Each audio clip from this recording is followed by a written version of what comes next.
अस्सलाम वालेकुम। मेरा नाम कदसवट। इस वीडियो में आपके साथ मैं क्रिप्टो मार्केट की पिछले 24 घंटे की जो लेटेस्ट न्यूज़ हैं, अपडेट्स हैं, जो कुछ मैंने लर्न किया है वो आपके साथ शेयर करूंगा और साथ मेरा तजिया भी। इस वीडियो में स्टार्ट में मैं मार्केट की कुछ मेजर 2-3 न्यूज़ हैं वो आपके साथ शेयर करूंगा। फिर मैं आपको कल शायद मैंने शेयर किया था, स्क्रोल का मेन नेट लॉन्च हो गया। अब स्क्रोल के मेन नेट लॉन्च होने का मतलब यह है कि अब आपने मेन नेट के ऊपर भी एक्टिविटीज़ करनी है। तो अगर ये स्क्रोल अपना टोकन एयर ड्रॉप करता है तो आपको ये फ्री में टोकन मिल सकते हैं। उसकी एयर ड्रॉप जो स्ट्रैटेजी है वो मैं आपके साथ शेयर करूंगा और लास्ट में जाके कुछ इक्का दुक्का न्यूज़ हैं वो आपके साथ शेयर करूंगा। बीटीसी की प्राइस पे अगर आप नज़र डालें तो इस वक्त तो खैर $28,400 की प्राइस आप समझ लें उस पर ट्रेड हो रही है, लेकिन बीटीसी की प्राइस ने 29,000 तक पंप किया। वजह क्या थी? वजह सबसे पहले मैं आपके साथ शेयर करता हूँ।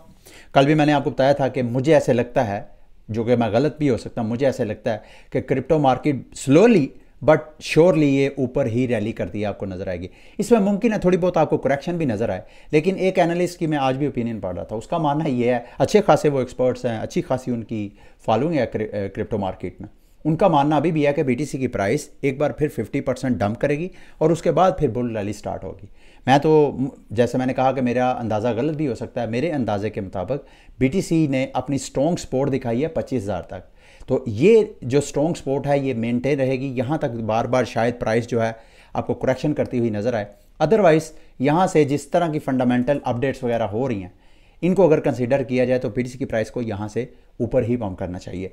और दूसरा, बैरिश मैंने आपको इंडिकेटर्स भी बता दिए हैं, जो मिडल ईस्ट में वॉर है या कुछ अमेरिका की मैक्रो इकनॉमिक कुछ इस तरह की डेवलपमेंट हो जाती है, अचानक कुछ ऐसा खबर आ जाती है बैड न्यूज़, तो फिर शायद मार्केट जो है आपको थोड़ा सा नीचे डंप होती हुई नजर आए। अदरवाइज मैं मार्केट को ऊपर जाता देख रहा हूँ।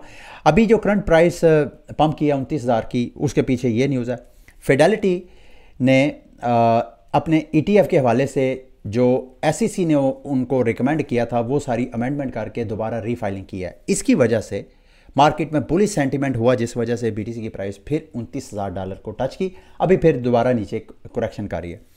अच्छा, ETF के हवाले से पिछले चंद दिनों से 2-4 और कंपनीज हैं जिनमें आर्क इन्वेस्ट भी है, उन्होंने SEC की रिकमेंडेशंस के मुताबिक दोबारा अमेंडमेंट करके अपनी एप्लीकेशन रीफाइल की है।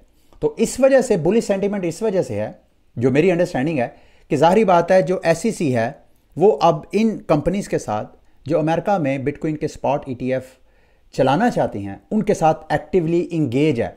इसका मतलब ये नहीं है कि वो बिल्कुल, अगर तो खामोश होते तो उसका एक नेगेटिव, उसका एक अलग इम्पैक्ट, एक अलग परसेप्शन हो सकती थी। अब चूंकि वो एक्टिवली इंगेज है इन कंपनीज के साथ, तो इससे तो यही परसेप्शन जाता है कि ETF जो है वो अप्रूव हो सकता है। और अगर अप्रूव होता है तो क्रिप्टो क्वांट की मैं एक रिपोर्ट देख रहा था जिसमें उनकी प्रेडिक्शन है कि अगर ETF अप्रूव होते हैं तो उसके बाद विद इन फ्यू वीक्स और मंथ बिटकॉइन का जो मार्केट कैप है वो $1 ट्रिलियन से ज़्यादा जा सकता है। और अगर वहाँ तक जाता है बिटकॉइन का मार्केट कैप, तो बीटीसी की प्राइस $70-75,000 आपको जाती हुई नज़र आएगी। क्योंकि लास्ट टाइम जब $69,000 थी उस वक्त बीटीसी का मार्केट कैप $1 ट्रिलियन को टच करके आया था। तो $1 मिलियन को टच करना, इट्स नॉट अ सरप्राइज। तो ये बिटकॉइन के ETF के बाद जो एक्सपर्ट्स हैं वो एक्सपेक्ट कर रहे हैं। और दूसरा, मार्केट की कुछ और अपडेट्स की तरफ आते हैं। सबसे पहले रेडिट जो सोशल मीडिया प्लेटफॉर्म है, उन्होंने अपने प्लेटफॉर्म के ऊपर अपनी कम्युनिटी को अवार्ड करने के लिए एक टोकन, एक ब्लॉकचेन का एक सिस्टम किया था। उनका एक अपना टोकन था मून। उन्होंने अपने इस मून टोकन, इस ब्लॉकचेन प्रोजेक्ट को कैंसिल करने की अनाउंसमेंट किया और उसके बाद उसका जो मून टोकन है मोर देन 90% डंप हो चुका है जब मैं वीडियो रिकॉर्ड कर रहा हूँ। आई डोंट नो, जब आप वीडियो वॉच कर रहे होंगे मज़ीद इससे नीचे डंप हो चुका होगा या कोई रिकवरी के कुछ चांसेस वगैरह नज़र आते हैं। अगली बड़ी इंटरेस्टिंग न्यूज़, इम्यूटेबल एक्स, उनके टोकन अनलॉक होने थे और हुए भी हैं चंद दिन पहले, और नवंबर में जाके फिर होने थे। अभी उनकी तरफ से खबर है कि उन्होंने अपने $67 मिलियन की वर्थ के जो टोकन है, उनकी जो वेस्टिंग थी उसको अगले साल तक पेंडिंग कर दिया। यानी अब दोबारा उनकी टोकन की वेस्टिंग होगी। ये जितने टोकन अनलॉक होंगे वो अब नहीं होंगे, यानी जो नवंबर में होना था या ऑनवर्ड जो बाकी होने थे वो अब अगले साल जुलाई 2024 तक उसकी वेस्टिंग जो है वो पेंडिंग कर दी गई है। तो इससे क्या होगा, मार्केट में एक तरह के ये एक बुलिश इंडिकेटर है। इससे इम्यूटेबल एक्स यानी IMX जो टोकन है उसकी प्राइस यहाँ से आपको मजीद पंप होती हुई नज़र आ सकती है। डिपेंड करता है मार्केट का सेंटीमेंट कैसे होता है। अगली मार्केट की बड़ी न्यूज़, रोब्लॉक्स के हवाले से रिपोर्ट थी। बिट पे जो कि एक पेमेंट प्रोसेसर है, एक जॉइंट पेमेंट प्रोसेसर और one of the old payment processor जो बिटकॉइन की पेमेंट्स और क्रिप्टो पेमेंट्स को फैसिलिटेट करता है, उन्होंने एक ट्वीट की, फिर बाद में डिलीट कर दी। ट्वीट में उन्होंने कहा जी कि अब आप XRP के को पे करके तो बड़ी बड़ी जो गेम्स हैं जैसे रोब्लॉक्स वगैरह, वहाँ पे आप क्रिप्टो करेंसी के ज़रिए पेमेंट करके आप अपनी बाइंग वगैरह कर सकते हैं। इस हवाले से रोब्लॉक्स ने कहा जी Roblox does not accept crypto payment, और उन्होंने डिनाई किया है कि XRP हम जो है उसको एक्सेप्ट अडॉप्ट नहीं कर रहे, और आइंदा भी उन्होंने कहा कि अभी फ्यूचर में भी हमारा ऐसा कोई ऐसा प्रोग्राम नहीं है कि इसको हम एक्सेप्ट करें। अब आते हैं कुछ क्रिप्टो करेंसीज के टेक्निकल एनालिसिस। आपने मेरे से कॉन्फ्लिक्स के टोकन का एनालिसिस का बोला। मैं खुद ट्रेडर तो नहीं हूँ, मैं कोई टेक्निकल एक्सपर्ट तो नहीं हूँ, लेकिन जितना मेरा महदूद सा नॉलेज है उसको जहन में रख के अगर मैं बताऊँ तो कॉन्फ्लेक्स की ये जो प्राइस ड्रॉप हुई है 11 सेंट की, ये जो प्राइस ड्रॉप हुई है, इट्स नॉट अ गुड। अगर ये डेली के चार्ट के ऊपर हूँ मैं, और डेली पे चार्ट पे अगर आप देखें तो ये वाली जो सपोर्ट ब्रेक हुई है कॉन्फ्लेक्स की प्राइस की, ये सपोर्ट ब्रेक होना it's not a good sign. यहाँ से मुझे ऐसे लग रहा है कि अगर ये दोबारा कॉन्फ्लेक्स का CFX टोकन इसने ये रिकवरी ना की, ये $12 को दोबारा इसने क्लेम ना किया इसकी प्राइस ने, तो कॉन्फ्लेक्स की प्राइस यहाँ से मज़ीद नीचे आपको $7-8 तक जाती हुई बड़ी आसानी से आइंदा चंद दिनों तक जो है वो नज़र आ सकती है। तो इसको आपने क्लोजली वॉच करना है। शिबा इनो के हवाले से आप मेरे से पूछ रहे हैं, शिबा के वेल ने मिलियंस ऑफ डॉलर जो है वो उसकी मूवमेंट हुई है, उस वजह से मार्केट में पैनिक है। शिबा की प्राइस जो है यहाँ पे अगर आप देखें तो प्राइस जो है कल अच्छा खासा डंप हुई है उस पैनिक की वजह से। लेकिन इसके साथ साथ पॉजिटिव न्यूज़ भी है कि शिबा की बर्निंग भी 200% जो है पिछले 24 घंटे में वो इंक्रीज़ हुई है, लेकिन उसका प्राइस के ऊपर आपको इम्पैक्ट नज़र नहीं आ रहा। शिबा के हवाले से चंद दिन पहले भी मैंने अपना मीम कोइन के हवाले से अपना एनालिसिस शेयर किया था कि इस साल के स्टार्ट से अगर हम देखें तो मीम मार्केट से, मीम जो टोकन है बड़े बड़े, डोज कोइन, शिबा, पेपे कोइन, इन सब का अगर हम मार्केट कैप कलेक्टिवली देखें तो इनमें से अच्छा खासा मार्केट कैप जो है वो निकल चुका है, और वो निकल के ज़ाहरी बात है जो ब्लू चिप प्रोजेक्ट्स हैं, बड़े बड़े प्रोजेक्ट, वहाँ पे उसकी सरमायाकारी हो रही है। इस वक्त मार्केट में आपको बिटकॉइन, इथेरियम या दीगर जो लेयर 1 चेन्स हैं उनमें आपको इन्वेस्टर्स का ज़्यादा इंटरेस्ट नज़र आ रहा है बनिस्बत ये जितने आपको मीम कोइंस के मार्केट में नज़र आ रहे हैं। तो इसमें अगर आपने मीम कोइन में अभी इस वक्त इन्वेस्टमेंट करना है तो इसको आपने ज़हन में रख के करना है कि मार्केट में जो मीम कोइंस हैं उसकी तादाद भी ऑलरेडी बहुत ज़्यादा है, और इनकी रिकवरी के चांसेस जो हैं बहुत कम है बनिस्बत दीगर जो आपको क्रिप्टो मार्केट में अक्सर जो नीशे वगैरह नज़र आते हैं। ठीक है, बहरहाल इस लोएस्ट प्राइस पे मीम कोइंस को बाय करना, क्योंकि मीम कोइंस की हिस्ट्री है, जब ये पंप होता है तो अच्छा खासा फिर रिटर्न देता है। तो इस वक्त जो बंदे रिस्क लेते हैं उनके लिए फिर अच्छा खासा प्रॉफिट जो है या अच्छा खासा उनको रिटर्न मिलता है अगर मार्केट जो है वो रिकवरी करती है। इसके अलावा आपने मेरे से सुई कोइन के हवाले से पूछा कि उसकी प्राइस क्यों डंप हो रही है, तो इसका ताल्लुक साउथ कोरिया में इनके खिलाफ जो इन्वेस्टिगेशन चल रही हैं, क्योंकि वहाँ पे रेगुलेटर्स का मानना है कि सुई कोइन ने अपनी जो सप्लाई है उसके हवाले से फॉल्स स्टेटमेंट दी है, अपनी जो गलत सप्लाई है या स्टेकिंग के हवाले से जो सारी मालूमात हैं वो इन्होंने गलत दी है। तो चूँकि इनके खिलाफ इन्वेस्टिगेशंस हो रही हैं, इस वजह से इन्वेस्टर जो है पैनिक है और वो सुई कोइन के टोकन जो है वो सेल कर रहे हैं। और यहाँ पे अभी भी अगर आप करंट प्राइस देखें तो सुई कोइन जो है ऑलरेडी अपने लोएस्ट रेंज के ऊपर है, यानी अपने ऑल टाइम लो के ऊपर है, और एन मुमकिन है ये प्राइस यहाँ से मज़ीद आपको डंप होती हुई नज़र आए। अगर आपने ट्रेड्स वगैरह लिए हैं तो बी वेरी केयरफुल। अब आते हैं स्क्रोल के एड्रॉप के हवाले से। मैंने आपको बोला था उन्होंने अपना मेन नेट लॉन्च कर दिया है, तो आप उनके मेन नेट पे भी अपने आप को इंगेज करें। अगर आपने टेस्ट नेट पे भी पार्टिसिपेट किया है तो इनके मेन नेट पे भी पार्टिसिपेट करें। उसके लिए ये लिंक मैं जितनी वेबसाइट्स आपके साथ शेयर करूंगा वो सब के लिंक मैं वीडियो के डिस्क्रिप्शन में आपके साथ शेयर कर दूंगा। सबसे पहले अगर आप मेटामास्क यूज़ कर रहे हैं तो यहाँ पर आपने नेटवर्क ऐड करना है अपने मेटामास्क में। स्क्रोल का जो मेन नेट है इसके ऊपर आप क्लिक करें, ऐड टू मेटामास्क। उसके बाद जो स्क्रोल का इकोसिस्टम पेज है यहाँ पे आप आएँ, और यहाँ पे जहाँ जहाँ मेन नेट लिखा हुआ है, जैसे ये है, जिन के ऊपर मेन नेट लिखा हुआ है इनके प्रोटोकॉल के ऊपर, उनके ऊपर ऐसे क्लिक करें। जैसे कि राइनो फाइनेंस है, इसके ऊपर क्लिक करें और इनकी वेबसाइट पे चले जाए, और वहाँ पे जाके जिस किस्म का प्लेटफॉर्म है वहाँ अपने आप को इंगेज करें। मिसाल के तौर पे अगर आपने, ज़ाहिर बात है सबसे पहला स्टेप तो यह है कि आपने अपने टोकन ब्रिज करने हैं। अब ब्रिज करने के लिए आप इथीरियम की मेन चेन से भी ब्रिज कर सकते हैं। आप इथीरियम की जो लेयर 2 चेन्स हैं दीगर, जैसे पॉलीगॉन है, जैसे आर्बिट्रम है, ऑप्टिमिज्म है, अगर उनको भी करना है तो उसके लिए एक दूसरा मैं ब्रिज आपके साथ शेयर करूंगा आउल 2 के नाम पे।